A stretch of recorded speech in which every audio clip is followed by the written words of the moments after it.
ขอถวายความเคารพพระเดชพระคุณพระเทพวชิรวิเทศประธานสมัชชาสงฆ์ไทยในสหรัฐอเมริกาท่านรองประธานทั้ง3รูปคณะกรรมการหน่วยการสมัชชาสงฆ์ไทยในสหรัฐอเมริกาทุกรูปด้วยความเคารพครับผมและขออนุโมทนาขอบคุณท่านเจ้าอาวาสที่จะเข้ารับการสอบความรู้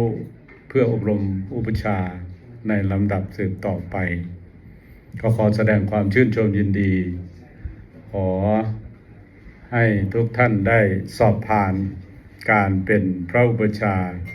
ที่ดีเพื่อจะได้เป็นศักดิ์ศรีของพระศาสนาต่อไป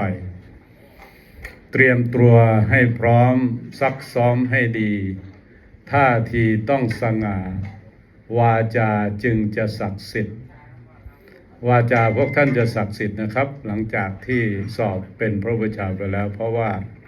ทำกุลบุตรผู้มีศรัทธาในพุทธศาสนาให้เป็นพระภิกษุและที่สำคัญที่สุดก็คือเรื่องของการคัดเลือก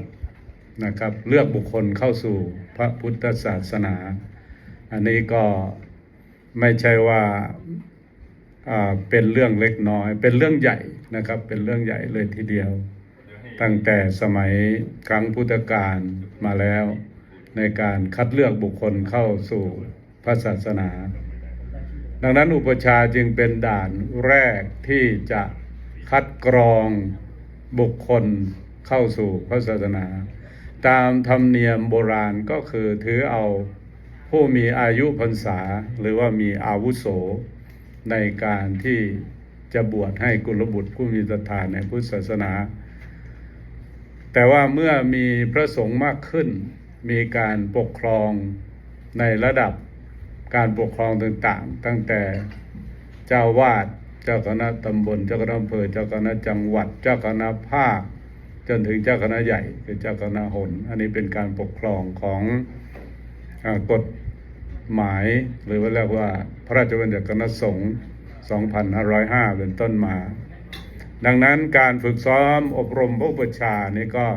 เป็นหน้าที่ของเจ้าคณะภาคนะครับซึ่งมีตราไว้ในกฎข้อที่ 9 แห่งกฎมหาเถรสมาคมฉบับที่ 17เนี่ยแก้ไขเพิ่มเติมก็ 2535 เดี๋ยวทางคณะพระวิทยากรก็จะได้ถวายความรู้เน้นย้ำนะครับโดยเฉพาะในเรื่องกฎที่ 7อันนี้เป็นเรื่องของกฎหมายเพื่อให้การฝึกซ้อมอบรมสอบพระอุปชฌาย์นั้นมีประสิทธิภาพมีทั้งความรู้ทางด้านกฎหมายและมีความรู้ทางพระธรรมวินัยซึ่งนั้นเป็นหัวใจสำคัญซึ่งพวกเราท่านทั้งหลายก็จำเป็นจะต้องท่องและท่องนะครับถ้าลืมขาดตกบกพร่องหรือขาดไปแม้กระทั่งการออกเสียงใช่ไหมครับรัสะทีฆารัสะสตินตนิษเนี่ยเราเรียนบาลีมาแล้วบางท่านที่ไม่ได้เรียนบาลีก็ต้องเรียนแล้วนะครับแม้กระทั่งการตั้งฉายาตั้งมั่วก็ไม่ได้ก็ต้องเอาตามวรรคของบาลีตามวันเดือนปีเกิดของผู้จะบวชละเอียดอ่อนนะครับสิ่งเหล่านี้ดังนั้นการที่พวกเราได้มีโอกาสมาอบรมเนี่ยอบรมก่อนก็คือสมัชชาสงฆ์ไทยรุ่นนี้ปีนี้เท่าไหร่11 ปีแล้วใช่ไหมครับก็เริ่มทำกันมาที่เข้าสู่ระบบอย่างรุ่นที่ท่านเจ้าคุณฤทธิ์เล่าเมื่อกี้ยังไม่เข้ารุ่นนะยังไม่มีรุ่นกับเขาพระเดชพระคุณหลวงพ่อหรือพระเดชพระคุณรองประธานทั้งหลายนี่ก็ยังไม่เข้ารุ่นผมเองก็เข้ารุ่นกับเขาแล้วนะครับเพราะว่ามีการตะล่อมเข้าหากฎเกณฑ์ที่เรียกว่าสมัชชาสงฆ์ไทยก็ทำหน้าที่ว่าไปแล้วก็เหมือนกับภาคหนึ่งนั่นแหละนะครับอันนี้คือทางมหาเถรสมาคมหรือทางประธานสำนักกำกับดูแลท่าน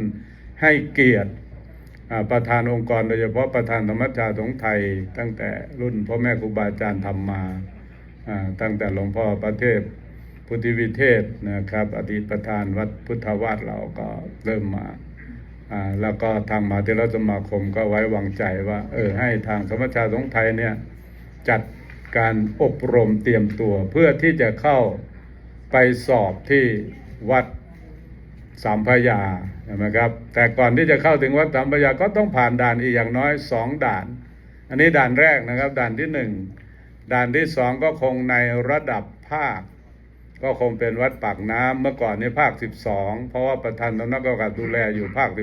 12เราก็ต้องเข้าที่วัดประสิทธิเวชอันนั้นก็ด่านใหญ่นะเพราะว่ามากันทั่วประเทศนะครับมาคัดเจ้าคณะภาคคัดมาจา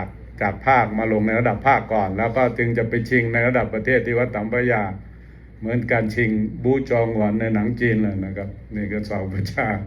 ดังนั้นมันจะเกิดความเครียดถ้าพวกท่านทั้งหลายท่องไม่ได้อะ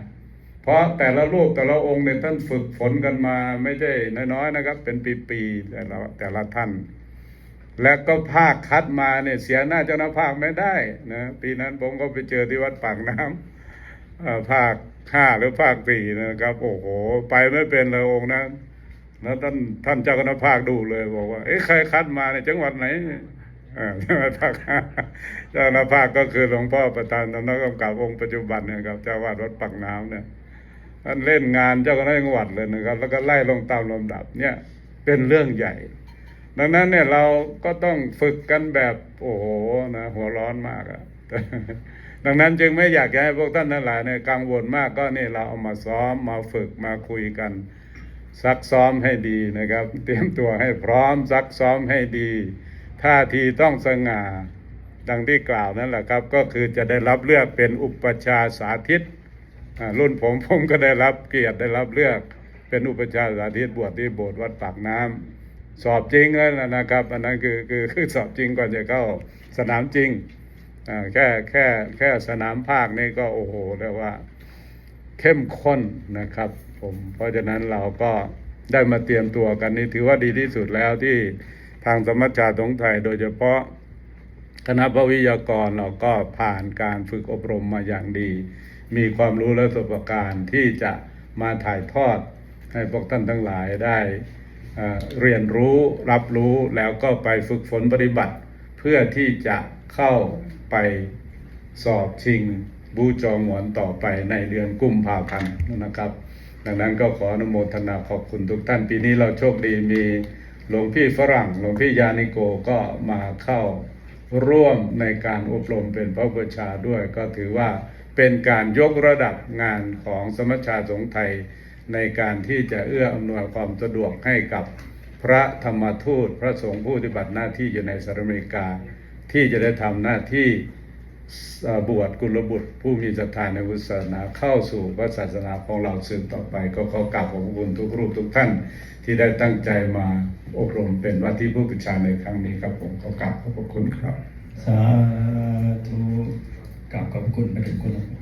พระวิเทศรัตนา